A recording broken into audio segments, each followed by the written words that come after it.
Welcome to Shashi TV. నేను మీ Pawan. Present అయితే కేటీఆర్ గారిని లోనికి తీసుకెళ్లి దాదాపు 2 గంటల సమయం దాటిందండి. 2 గంటల సమయం నుంచి విచారణ జరుగుతూనే ఉంది. ఏసీబీ వాళ్ళైతే క్వశ్చన్స్ అడుగుతూనే ఉన్నారు. ముఖ్యంగా ఇదే విధంగా చూసుకున్నట్లయితే నిన్న మన అరవింద్ కుమార్ గారు ఎవరైతే ఉన్నారో ఆయన A2గా ఉన్నారు. సో A2 ఏసీబీ వాళ్ళు ఆల్రెడీ ఎంక్వైరీ చేశారు. ఆయన ఇచ్చిన స్టేట్మెంట్ల ఆధారంగానే చేసుకొని ఈ రోజు క్వశ్చన్స్ అడిగే అవకాశం ఉందని చెప్పేసి తెలుస్తుంది. సో ఇదే విధంగా బిఎల్ఎన్ రెడ్డి గారిని కూడా సో ఈడీ కేసు విచారణ చేసినట్టు తెలుస్తుంది. సో ఈడీ ఒకవైపు ఈడీ ఒకవైపు ఏసీపీ సో వీళ్ళిద్దరూ క్వశ్చన్స్ అడగడం అయితే తెలుస్తుంది. చూస్తున్నారు కదా. సో ఈ మన ఏసీబీ ఆఫీస్ ఎదురుగా భారీ బలగాలను అయితే ఏర్పట్టారు. ఎందుకంటే ముఖ్యంగా కార్యకర్తలకు కూడా ఆదేశాలు ఇచ్చినట్టు తెలుస్తుంది. జెండాలు పట్టుకొని రోడ్డు మీద తిరగడాలు కానీ, అదేవిధంగా గేట్ల దగ్గర ధర్నాలు చేయడానికి కానీ, ఇలాంటివి ఏమన్నా చేస్తే కఠిన శిక్షలు తప్పవు అని చెప్పేసి సో పోలీసు అధికారులు వాళ్ళు కార్యకర్తలకి ముందే చెప్పినట్టు తెలుస్తుంది. సో ఇప్పుడేం జరుగుతుందంటే ఇంతసేపు కానీ లంచ్ టైంకి విరామం ఇస్తారా లేదంటే అలాగే కంటిన్యూ చేస్తారా అనేది తెలియదు. మాక్సిమం అయితే లంచ్ బ్రేక్ తీసుకున్న తర్వాత కూడా మళ్ళీ విచారణ కొనసాగే అవకాశం ఉంది. అది ఈవినింగ్ 6-7 వరకు కొనసాగే అవకాశం ఉందని చెప్పేసి అయితే చెప్తున్నారు. సో ముఖ్యంగా కేటీఆర్ గారిని అడిగే ప్రశ్నలు ఏంటంటే, సో మీకు అంటే ఆర్బీఐకి వ్యతిరేకంగా పర్మిషన్ లేకుండా ఈ విధంగా ఎలా మీరు బదిలీ చేస్తారు, 55 కోట్లు ఏ విధంగా ఫారెన్ కంపెనీస్ కి ట్రాన్స్ఫర్ చేస్తారు అనేది విషయం తెలుస్తుంది. అలాగే క్యాబినెట్ పర్మిషన్ లేదు కూడా, క్యాబినెట్ పర్మిషన్ తీసుకున్నారా లేదా, అసలు దీని వల్ల ముఖ్యంగా ఎవరికి లాభము అని చెప్పేసి ఈ విధంగా అయితే క్వశ్చన్స్ అడిగే అవకాశం ఉందండి. సో ముఖ్యంగా అటు ఈడీ కేసులు కావచ్చు, అటు ఈడీ నుంచి కావచ్చు, ఇటు ఏసీబీ నుంచి కావచ్చు ముమ్మరంగా అయితే ఎంక్వైరీ జరుగుతూనే ఉంది. సో మేము చూస్తున్నారు కదా, విజువల్స్ అయితే క్లియర్ గా కనిపిస్తున్నాయి.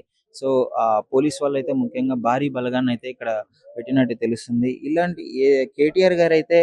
కేటీఆర్ గారు ఫస్ట్ నుంచి ఒకటే విషయం చెప్పుకుంటూ వస్తున్నారు. నేను హైదరాబాద్ ఖ్యాతిని పెంచాలనుకున్నాను, కానీ ఇలాంటి తప్పుడులు కేసు పెట్టి ఈ గవర్నమెంట్ కి మేమేంటో చూపిస్తామని చెప్పేసి అంటున్నారు.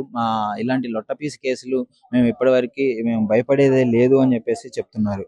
ముఖ్యంగా రేవంత్ రెడ్డి గారు కూడా ఇట్లాంటి అక్రమ కేసులు పెట్టడం వల్ల ఆయన పథకాలు కావచ్చు, ఆయన గ్యారంటీలు కావచ్చు, అవన్నీ ప్రజలు మర్చిపోయే విధంగా చేస్తారు అని చెప్పేసి అంటే చెప్పడం జరుగుతుంది. సో ముఖ్యంగా కేటీఆర్ గారు వాళ్ళ హామీల గురించి కావచ్చు, ఆయన రైతుల గురించి కావచ్చు, ఆయన చేసిన పోరాటాలు ఈ విధంగా ఆయన బయట ఉంటే ఈ విధంగా పోరాటాలు చేస్తాడని చెప్పేసి ఆయన లోనకు పంపించడం జరుగుతుంది.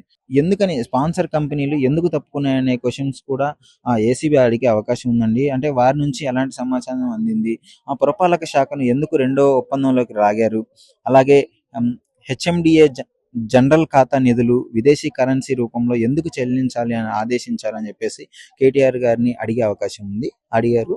అదేవిధంగా ఆర్థిక శాఖ అనుమతి లేకుండా ఇవన్నీ చేయకూడదనే విషయం తెలియదా, అదే కోణంలో కేటీఆర్ ని ప్రశ్నించినట్లు సమాచారం.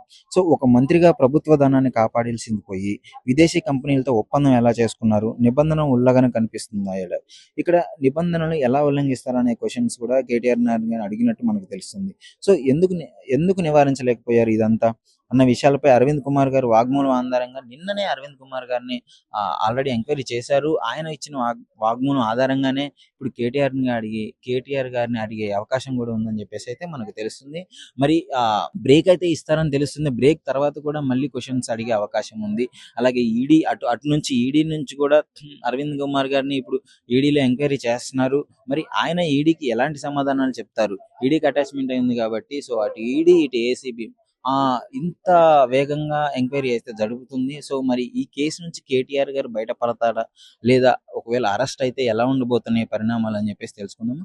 కాకపోతే కేటీఆర్ గారు అయితే చాలా ధీమాగా ఉన్నారు. నేను తప్పు చేయలేదు, మీరు ఎలాంటి ఎంక్వైరీకైనా నేను రెడీ అని చెప్పేసి చెప్పడం జరుగుతుంది. సో క్యాష్ పిటిషన్ కూడా కేటీఆర్ గారు వేశారు. సో అసలు ఈ కేసుకి సంబంధమే లేని నన్ను ఇందులోకి లాగారు, నన్ను ఇందులో తప్పించాలని చెప్పేసి కేటీఆర్ గారు క్యాష్ పిటిషన్ వేశారు. సో